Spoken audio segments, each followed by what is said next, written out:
حضرت سالم بن عبداللہ رحمت اللہ علیہ کا ایک واقعہ ہے کہ آپ مکہ مکرمہ میں بیت اللہ کا طواف کر رہے تھے. وقت کا حاکم بھی طواف کرنے آیا. اس نے جب دیکھا کہ ایک اتنے بڑے عالم بزرگ وہ بھی طواف کر رہے ہیں, اس نے سلام کیا اور سلام کر کے اس نے کہا کہ حضرت کوئی ضرورت ہو تو بتائیے میں پوری کر دوں. آپ نے فرمایا کوئی نہیں. کہنے لگا کچھ تو مانگیے. آپ نے اس بیت اللہ کی طرف اشارہ کر کے کہا او خدا کے بندے, اس گھر کے پاس آ کر بھی میں نے تجھ سے مانگنا ہے. تو اسے شرم آ گئی, چپ ہو گیا. لیکن حاکم جو تھا, سریا ہوتا ہے گردن میں, بات اس کو بری لگی. طواف کر کے جب آپ باہر نکلے, ہیلے بہانے سے وہ بھی اسی دروازے سے باہر نکلا عین اسی وقت پر, اور پھر اس نے راستہ روکا. السلام علیکم جی, اب تو حرم سے باہر آ گئے, اب مانگیے جو آپ مانگتے ہیں. آپ نے اس سے فرمایا کہ بتاؤ میں تم سے دین مانگوں یا دنیا مانگوں؟ میں تم سے دین مانگوں یا دنیا مانگوں؟ اب دین تو وہ کہہ نہیں سکتا تھا, اس لیے کہ دین میں تو اللہ نے آپ کو مقام دیا تھا, وہ تو دنیا کا بادشاہ تھا. تو وہ کہنے لگا جی آپ مجھ سے دنیا مانگیں. تو سالم بن عبداللہ رحمت اللہ علیہ نے جواب دیا کہ میاں جس پروردگار نے دنیا کو پیدا کیا میں نے اس سے کبھی دنیا نہیں مانگی, میں بھلا تم سے دنیا کیا مانگوں گا؟ جس پروردگار نے دنیا کو پیدا کیا میں نے تو اس سے دنیا کا سوال کبھی نہیں کیا, میں تم سے دنیا کیا مانگوں گا؟ سبحان اللہ. یہ کتنے غنی لوگ ہوتے ہیں, یہ دل کے غنی ہوا کرتے ہیں. اللہ رب العزت ان اولیاء کو اپنے ان خزانوں سے رزق دیتا ہے جن خزانوں سے وہ اپنے انبیاء کو رزق عطا کیا کرتا ہے. وہ ان کو غیر کا محتاج نہیں بننے دیتا. چنانچہ یہ مستغنی ہوتے ہیں, اور یہ دنیا کے بادشاہ ان کی نظر میں کوئی حیثیت نہیں رکھتے. چنانچہ ایک فقیر تھا, وہ ایک بادشاہ کے دربار میں داخل ہوئے اور فرمان لگے السلام علیکم یا زاہد, السلام علیکم یا زاہد. تو بادشاہ بڑا حیران ہوا, کہنے لگا جی آپ نے مجھے زاہد کیسے کہا؟ فرمایا بھئی اصل زاہد تو ہی ہے. اس نے کہا نہیں زاہد تو آپ لوگ ہوتے ہیں. انہوں نے کہا نہیں اصل زاہد تو ہے. اس نے کہا بتائیے کیسے؟ فرمان لگے زاہد اس کو کہتے ہیں کہ جو کسی چیز کو چھوڑ دے, تھوڑی چیز پر قناعت کر لے. بڑی چیز کو چھوڑ دے اور چھوٹی چیز پر قناعت کر لے, اس کو زاہد کہتے ہیں.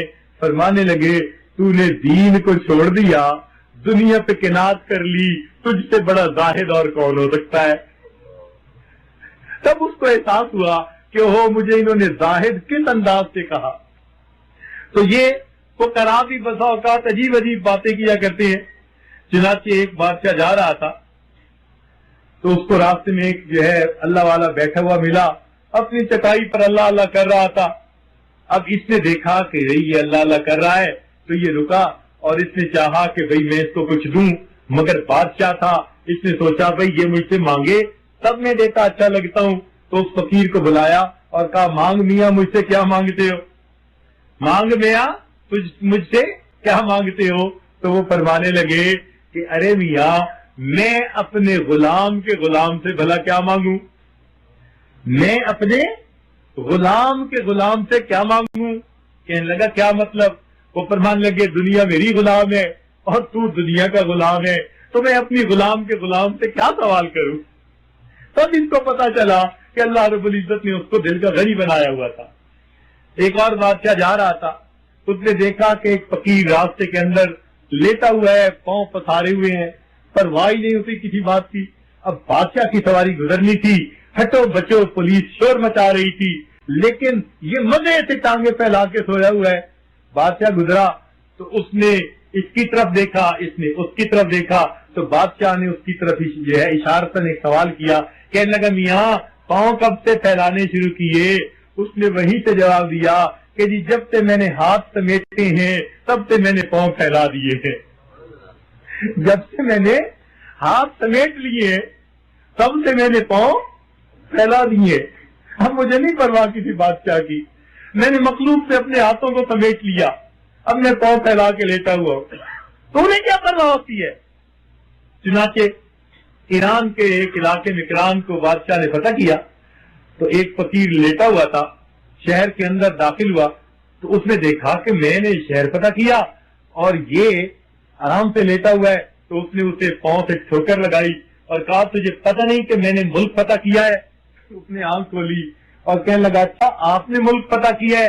کہنے لگا ہاں۔ کہنے لگا ہم سنا کرتے تھے کہ ملک فتح کرنا تو بادشاہوں کا کام ہوتا ہے اور لات مارنا گدھوں کا کام ہوتا ہے، میں حیران ہوں کہ آج کل کے گدھے ملکوں کو فتح کرتے پھرتے ہیں۔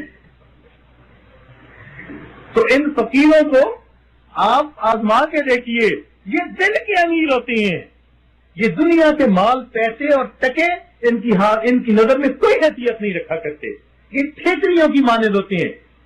ہمارے دل میں چونکہ دنیا بھری ہوتی ہے نا، تو اس لیے جہاں زیادہ مال والے ہوں نا ہم کہتے ہیں جی بڑے لوگ ادھر رہتے ہیں، جی ادھر تو بڑے لوگ رہتے ہیں۔ اب بڑے نہیں رہا کرتے، بڑے بوجھ والے رہا کرتے ہیں۔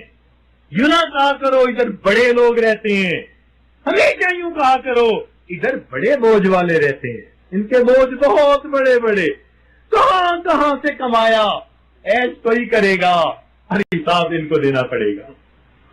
تو یاد رکھنا ایک بات کہ کچھ لوگ مالدار ہوتے ہیں اور کچھ لوگ مال کے چوکی دار ہوتے ہیں۔ کچھ لوگ مالدار ہوتے ہیں، مالدار تو وہ ہے جسے اللہ نے دیا اور وہ اسے اللہ کے راستے میں خوب خرچ کر رہا ہے، کبھی مسجد بنوائی، مدرسہ بنایا، غریبوں پہ خرچ کیا، ضرورت مندوں پر، بیواؤں پر، یتیموں پر، فلاحی کاموں پہ خرچ کیا، آخرت کا ذخیرہ بنایا۔ یہ وہ بندہ ہے جو مالدار ہے اور جس نے کما کما کر اپنا اکاؤنٹ بنا لیا اور روز صبح شام جمع تفریق کر رہا ہے، کیلکولیٹر سے چیک کر رہا ہے میرا اکاؤنٹ ادھر کتنا ادھر کتنا۔ یہ مالدار رہی، یہ تو مال کا چوکی دار ہے، ساری زندگی چوکی داری کرے گا، اس کے بعد اس کی اولاد مزے کیا کرے گی۔